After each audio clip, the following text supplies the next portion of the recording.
Greetings everyone. Commerce with difference classes में students एक बार फिर से आपका स्वागत है। स्टूडेंट्स, इस वीडियो में हम एक बहुत ही खास टॉपिक डिस्कस करेंगे and that topic is asset disposal account. यानी कंपनीज की बात करें अगर देखिए, कंपनीज के पास एक साथ एक तो कई सारी मशीनरीज होती हैं, यानी मशीनरी अकाउंट एक होगा लेकिन उसमें कई सारी मशीन होती हैं जो डिफरेंट टाइम पे डिफरेंट मंथ्स में खरीदी होती हैं, या एक मशीन के कई पार्ट ऐसे होते हैं कि हर पार्ट को, जो पार्ट खराब हो गया उसे सेल किया जा सकता है सेपरेटली और वो पार्ट यानी रिप्लेस किया जा सकता है, नया खरीदा जा सकता है। तो इस केस में स्टूडेंट्स, अगर आप क्लियरली ये जानना चाहते हैं कि जो मशीन सेल की या मशीनरी का जो पार्ट सेल किया उसका हमें अलग से व्यू दिखे, अलग से एक अकाउंट होना चाहिए कि on the date of sale उस मशीन की क्या वैल्यू थी, कितने में उसको सेल किया और उस पर प्रॉफिट और लॉस कितना हुआ। इसके लिए प्रिपेयर किया जाता है, देखिए, एसेट डिस्पोजल अकाउंट। यानी इसी केस को हम लेकर चल रहे हैं स्टूडेंट्स। एसेट डिस्पोजल अकाउंट में देखिए दो केस आते हैं स्टूडेंट्स। एक तो जब provision for depreciation account is not maintained, यानी सिर्फ मशीनरी अकाउंट मेंटेन करते हैं कंपनी में, और दूसरा केस है students when provision for depreciation account is maintained, यानी जब इस अकाउंट को मेंटेन किया जाता है।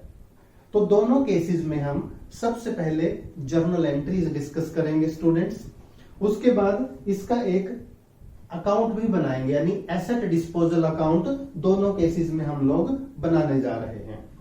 तो स्टूडेंट्स याद रखिए हम क्या कर रहे हैं, एसेट डिस्पोजल अकाउंट, यानी इसका कंसेप्ट, इसके बेसिक्स, इसका इंट्रोडक्टरी पार्ट कर रहे हैं हम थ्रू जर्नल एंट्रीज। आपने अभी तक अगर चैनल को सब्सक्राइब नहीं किया स्टूडेंट्स तो चैनल को सब्सक्राइब जरूर कीजिएगा। चलिए डिस्कस करते हैं इसकी जर्नल एंट्रीज।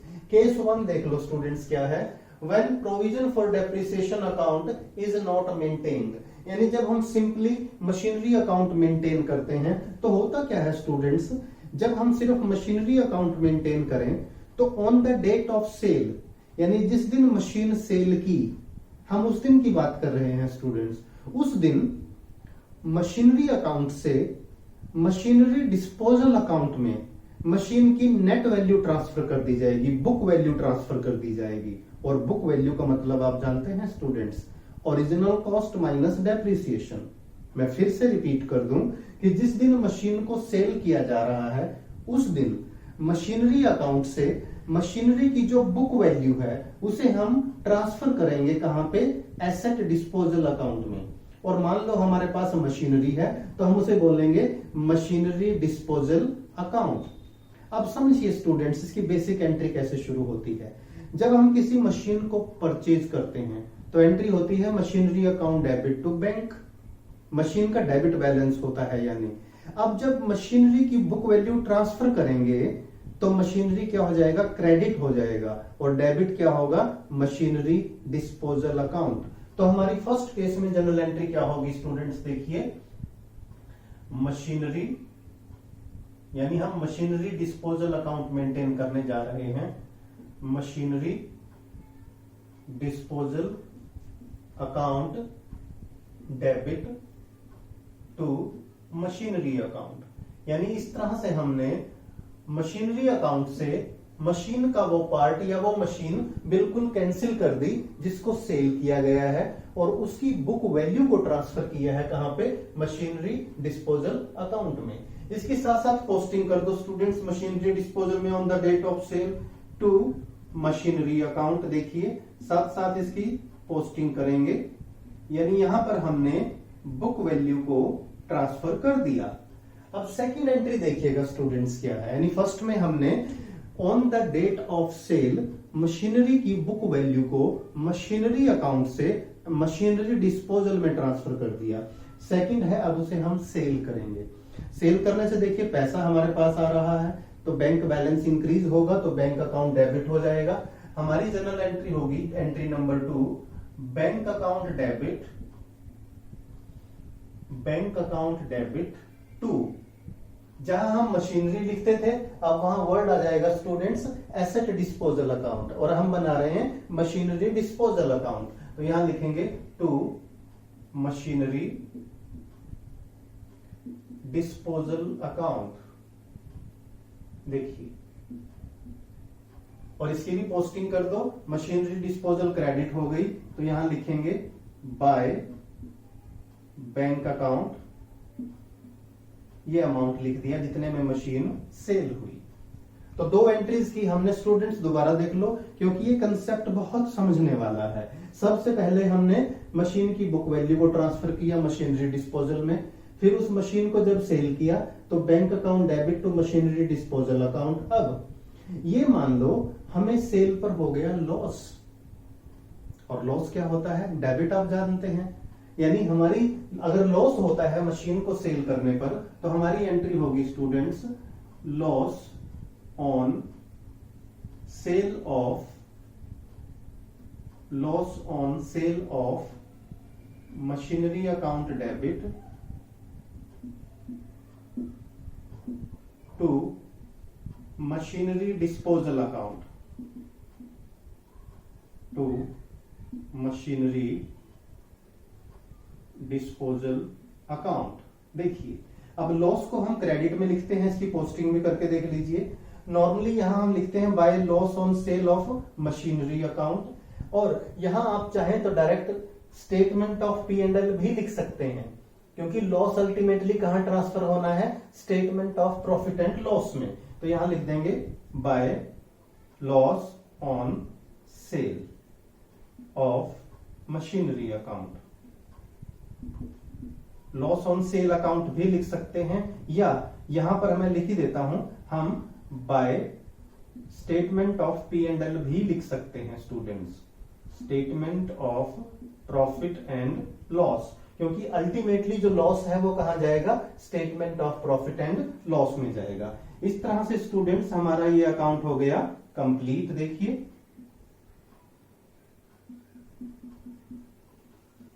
यानी अगर आप मशीनरी डिस्पोजल अकाउंट देखें तो डेबिट में मशीन की बुक वैल्यू आ गई, क्रेडिट में इसकी सेलिंग प्राइस जितने में उसको सेल किया, और लॉस आ गया क्रेडिट में। लॉस की बजाय अगर गेन हो तो रिवर्स एंट्री हो जाएगी स्टूडेंट्स। गेन के केस में machinery disposal account debit to gain on sale हो जाएगा। तो हमने how to maintain machinery disposal account या एसेट डिस्पोजल अकाउंट एक पार्ट किया है स्टूडेंट्स। पार्ट क्या है, दोबारा सुन लो, when only machinery account is maintained, यानी जब provision for depreciation account maintain नहीं किया जाता, हमने वो वाला पार्ट कर लिया है। अब चलिए हम सेकंड पार्ट की तरफ चलते हैं, क्योंकि कंपनीज में normally provision for depreciation account maintain किया जाता है, और जब provision for depreciation account maintain किया जाए तो मशीनरी डिस्पोजल अकाउंट कैसे बनेगा, चलिए इसको डिस्कस करते हैं। हम इस तरफ इसकी एंट्रीज लेकर चलेंगे स्टूडेंट्स, सभी की सभी। तो स्टूडेंट्स अब देखिए, जब provision for depreciation account maintain किया जाता है तो हमारी फर्स्ट एंट्री क्या होगी। इस केस में एक बात ध्यान रखना, मशीनरी अकाउंट में जो मशीन का पार्ट है या कोई पूरी मशीन है वो हमेशा ओरिजिनल कॉस्ट पे होती है, यानी वो बुक वैल्यू पे नहीं होती। इस केस में machine account is maintained at cost, और जो डेप्रिसिएशन का अमाउंट है वो कहां होता है, प्रोविजन फॉर डेप्रिसिएशन अकाउंट में अक्यूमुलेट होता रहता है, इकट्ठा होता रहता है।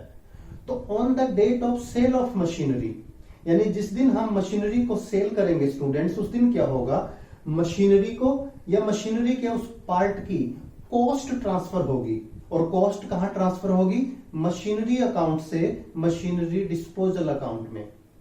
और इस कंसेप्ट को दोबारा समझ लो, मशीनरी का डेबिट बैलेंस होता है, और जब उसे ट्रांसफर करेंगे तो वो क्रेडिट हो जाएगा। यानी हमारी फर्स्ट एंट्री होगी स्टूडेंट्स, यहां पर ध्यान से देखिए, machinery disposal account debit, machinery disposal account debit, यानी हमने क्या किया, on transfer of original cost of machinery sold, जो मशीन सेल की है उसकी ओरिजिनल कॉस्ट को, यानी जितने में वो खरीदा था उतनी प्राइस हमने मशीनरी अकाउंट से मशीनरी डिस्पोजल में ट्रांसफर कर दी टू मशीनरी अकाउंट,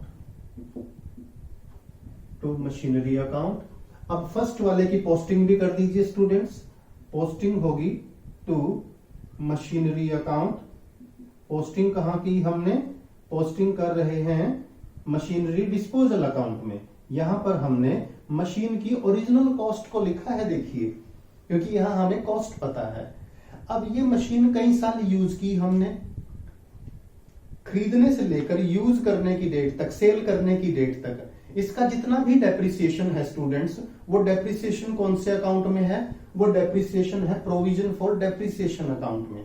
और याद रखिए प्रोविजन फॉर डेप्रिसिएशन का होता है क्रेडिट बैलेंस। तो हम क्या करेंगे, अब जिस मशीन को या मशीन के जिस पार्ट को सेल किया है उस पर अब तक यानी ड्यूरिंग इट्स यूज, शुरू से अब तक कितना डेप्रिसिएशन लगा, उसे हम बोलते हैं स्टूडेंट्स अक्यूमुलेटेड डेप्रिसिएशन। इसे हम प्रोविजन फॉर डेप्रिसिएशन से मशीनरी डिस्पोजल में ट्रांसफर कर देंगे। और जैसे मैंने बताया प्रोविजन फॉर डेप्रिसिएशन का क्रेडिट बैलेंस होता है। जब ट्रांसफर करेंगे अक्यूमुलेटेड डेप्रिसिएशन को तो ये अकाउंट डेबिट हो जाएगा, यानी हमारी सेकंड एंट्री है on transfer of accumulated depreciation.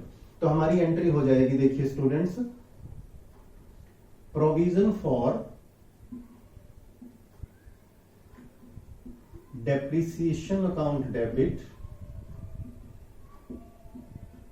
यानी हम प्रोविजन फॉर डेप्रिसिएशन अकाउंट से बेची गई मशीन का पूरा डेप्रिसिएशन मशीनरी डिस्पोजल अकाउंट में ट्रांसफर कर रहे हैं टू मशीनरी डिस्पोजल अकाउंट। देखिए स्टूडेंट्स, अब इसकी पोस्टिंग होगी मशीनरी डिस्पोजल क्रेडिट हुआ है, इसके क्रेडिट में लिखेंगे by provision for depreciation account, by provision for depreciation account. ये यानी फर्स्ट टू एंट्रीज का इफेक्ट देखो स्टूडेंट्स, मशीनरी डिस्पोजल के डेबिट में तो आ गई मशीन की पूरी कॉस्ट और क्रेडिट में आ गया टोटल डेप्रिसिएशन जो इस मशीन पर चार्ज हुआ। डेबिट में ओरिजिनल कॉस्ट और क्रेडिट में इसका अक्यूमुलेटेड डेप्रिसिएशन, खरीदने की डेट से लेकर सेल की डेट तक जो टोटल डेप्रिसिएशन लगा वो क्रेडिट में आ गया। अब थर्ड एंट्री देखिए students, on sale of machinery. Machine की सेल पे हमारा बैंक बैलेंस इंक्रीज हो जाएगा। हमारी एंट्री होगी bank account debit to, machinery नहीं आएगा, मशीन की जगह आएगा machinery disposal account to machinery disposal account. देखिए स्टूडेंट्स, जो मशीन हमने सेल की उसकी एंट्री हो गई bank account debit to machinery disposal. Machinery disposal के क्रेडिट में लिखेंगे, इसकी पोस्टिंग कर दीजिए बाय बैंक अकाउंट। ये हमने लिख दिया जितने में मशीन हमने सेल की। अब आगे देखें स्टूडेंट्स, लास्ट स्टेप। मान लो सेल पर हमें लॉस हुआ, for recording loss on sale of machinery. इस मशीन पर हमें लॉस हो गया, तो लॉस कहां आता है? क्रेडिट में।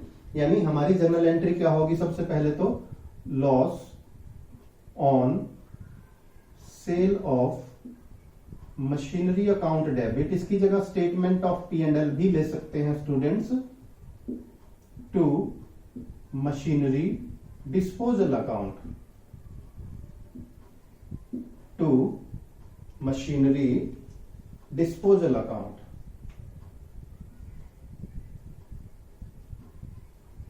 मशीनरी डिस्पोजल क्रेडिट हो गया स्टूडेंट्स, यहां इसकी पोस्टिंग इसके क्रेडिट में हो जाएगी। देखिए by loss on sale of machinery account, ये आ गया लॉस ऑन सेल क्रेडिट में। अगर गेन होता तो डेबिट में आ जाता स्टूडेंट्स, और यहां रिवर्स एंट्री हो जाती machinery disposal account debit to gain on sale of machinery account. तो मैं एक बार फटाफट आपको बता दूं जनरल एंट्रीज, क्योंकि नॉर्मली यही क्वेश्चन आने हैं एग्जामिनेशन में इन्हीं से रिलेटेड। सबसे पहले हमने मशीन अकाउंट से मशीनरी डिस्पोजल में कॉस्ट को ट्रांसफर किया, फिर हमने प्रोविजन फॉर डेप्रिसिएशन से मशीनरी डिस्पोजल में टोटल डेप्रिसिएशन, बेची गई मशीन का ट्रांसफर किया, फिर हमने मशीन को सेल किया, फिर इसका लॉस रिकॉर्ड किया, कॉस्ट डेबिट में आ गई, टोटल डेप्रिसिएशन, सोल्ड प्राइस और लॉस ऑन सेल क्रेडिट में आ गया। इस तरह से स्टूडेंट्स हमारा ये जो अकाउंट है मशीनरी डिस्पोजल या एसेट डिस्पोजल अकाउंट, ये कंप्लीट हो गया। तो स्टूडेंट्स इन जनरल एंट्रीज को बहुत अच्छे से कीजिएगा, बहुत काम आने वाली हैं आपके। और मुझे लगता है एसेट डिस्पोजल का कंसेप्ट मैं कामयाब हुआ हूं आपको पूरी तरह समझाने में और क्लियर करने में। वीडियो अच्छा लगे तो स्टूडेंट्स लाइक कीजिएगा, अपने फ्रेंड्स के साथ शेयर कीजिएगा, और इस टॉपिक से और दूसरे टॉपिक से रिलेटेड कोई भी आपकी प्रॉब्लम हो, कोई क्वेरी हो, तो मेरे साथ शेयर जरूर कीजिएगा, कमेंट बॉक्स में मेंशन जरूर कीजिएगा। चैनल अभी तक सब्सक्राइब नहीं किया तो चैनल को दोस्तों सब्सक्राइब जरूर करें। वीडियो अच्छा लगे तो वीडियो को लाइक कीजिएगा।